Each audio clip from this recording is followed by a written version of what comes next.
Welcome to my today's lecture.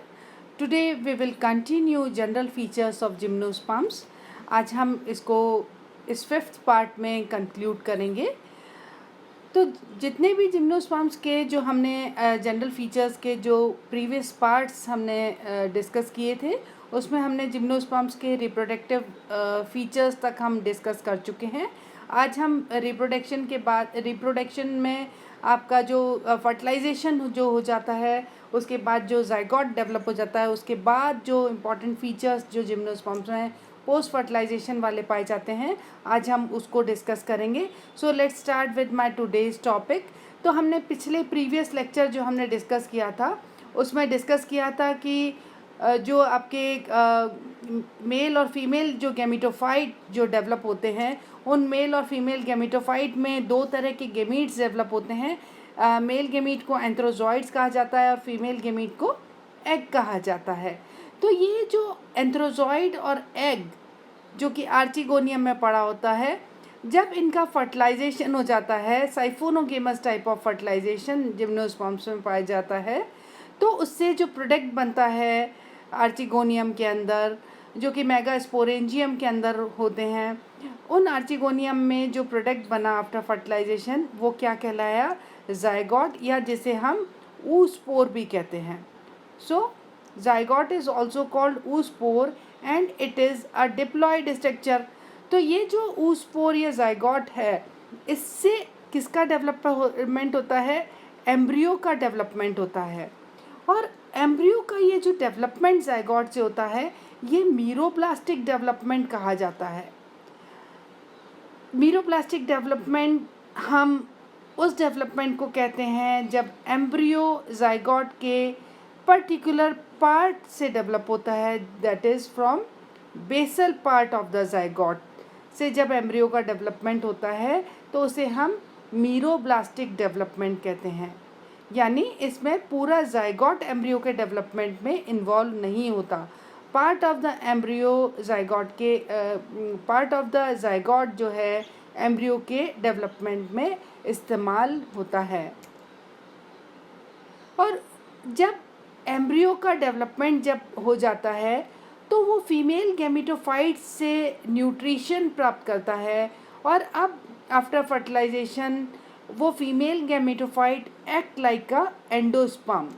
तो endosperm जो होता है, ये किसी फर्टिलाइजेशन के बाद एंडोस्पर्म का डेवलपमेंट नहीं होता.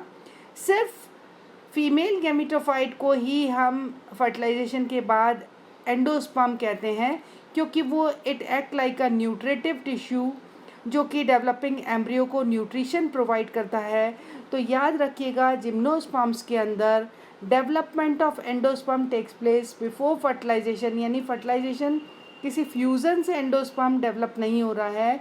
तो एंडोस्पर्म जो होगा जिम्नोस्पर्म्स में, वो हैप्लॉइड होता है, जबकि एंजियोस्पर्म्स में बिकॉज डबल फर्टिलाइजेशन और ट्रिपल फ्यूज़न होता है. तो ट्रिपल फ्यूज़न यानी दो पोलर न्यूक्लियस से जब सेकेंडरी न्यूक्लियस बन जाता है, और सेकेंडरी न्यूक्लियस और एक मेल गैमीट के फ्यूज़न से एंडोस्पर्म निर्मित होता है, तो वो ट्रिप्लॉइड होता है एंजियोस्पर्म्स में.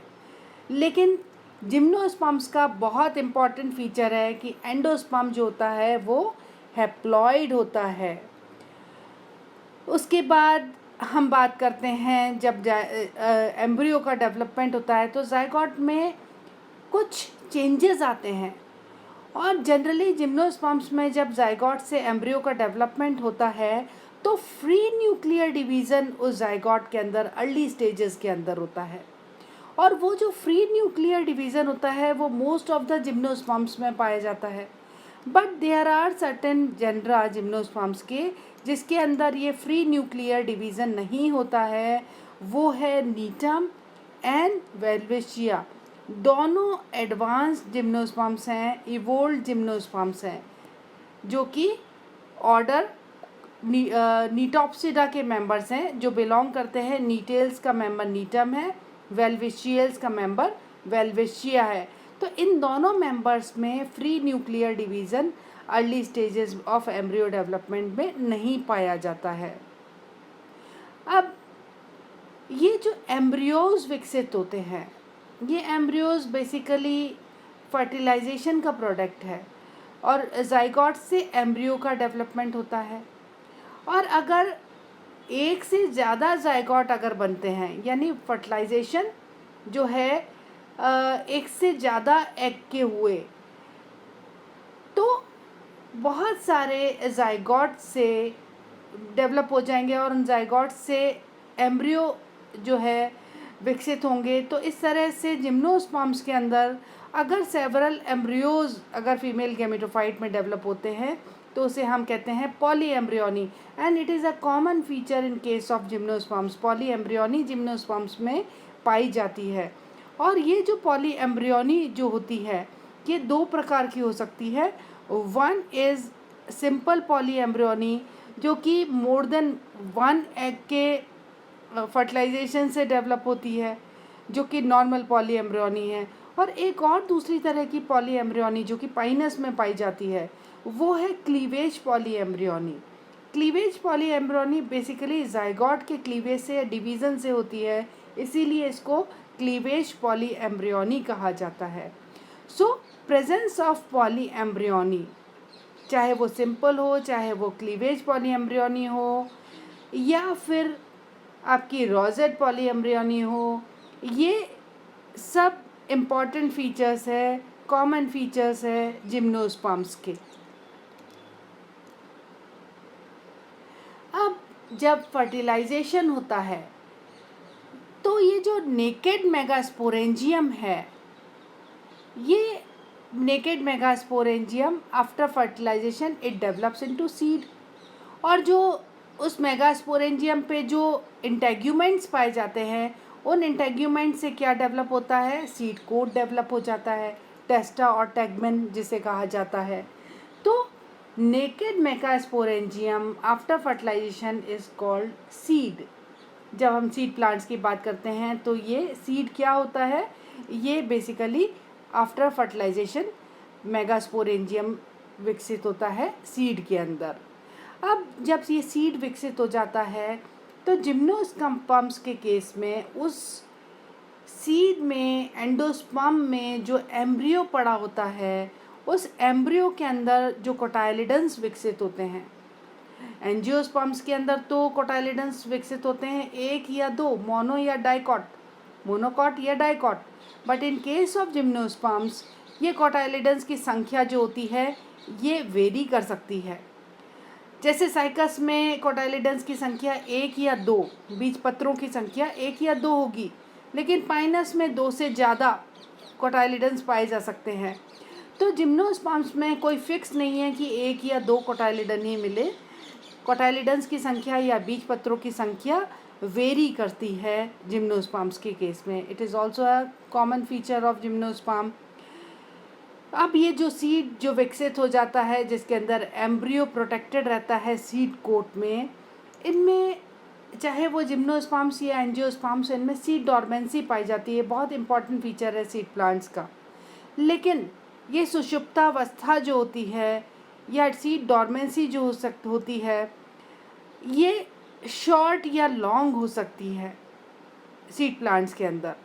तो जैसे ही फेवरेबल कंडीशन आएगी, ये प्लांट जो हैं, ये जो सीड्स होते हैं, ये आफ्टर अ शॉर्ट और long dormancy they germinate into a sporophytic plant.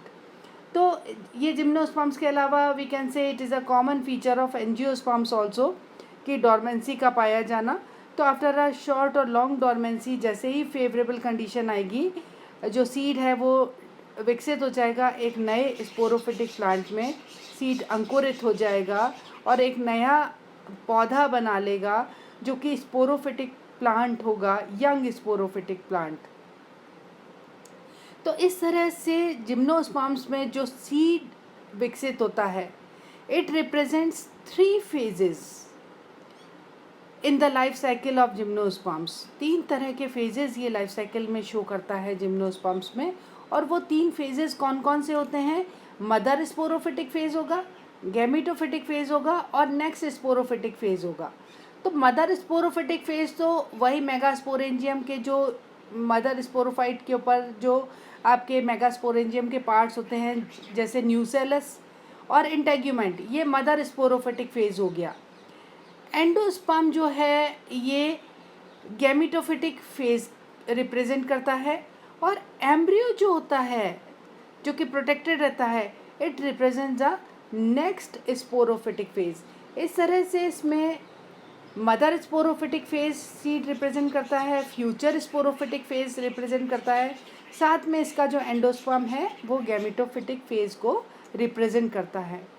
तो इस तरह से जो जिम्नोस्पर्म्स होते हैं उनकी लाइफ साइकिल में डिस्टिंक्ट ऑल्टरनेशन ऑफ जनरेशन पाया जाता है। दो तरह की जनरेशन्स पाई जाती हैं, sporophytic generation and gametophytic generation. और स्पोरोफिटिक जनरेशन में जो स्पोरोफिटिक फेज होता है ये डिप्लॉयड होता है, और जो गैमेटोफिटिक जनरेशन में गैमेटोफिटिक फेज होता है ये हैप्लॉयड होता है एंड रिड्यूस्ड होता है। Very important thing. तो इस तरह से ये दोनों फेजेस पूरी लाइफ साइकिल के अंदर ऑल्टरनेटली पाए जाते हैं, और ये दोनों फेजेस जो हैं ये क्लियर, ये जो पूरी लाइफ साइकिल में क्लियर आपको डिस्टिंक्ट ऑल्टरनेशन ऑफ जनरेशन आपको ये शो करते हैं। तो इसी के साथ ही जिम्नोस्पर्म्स के जनरल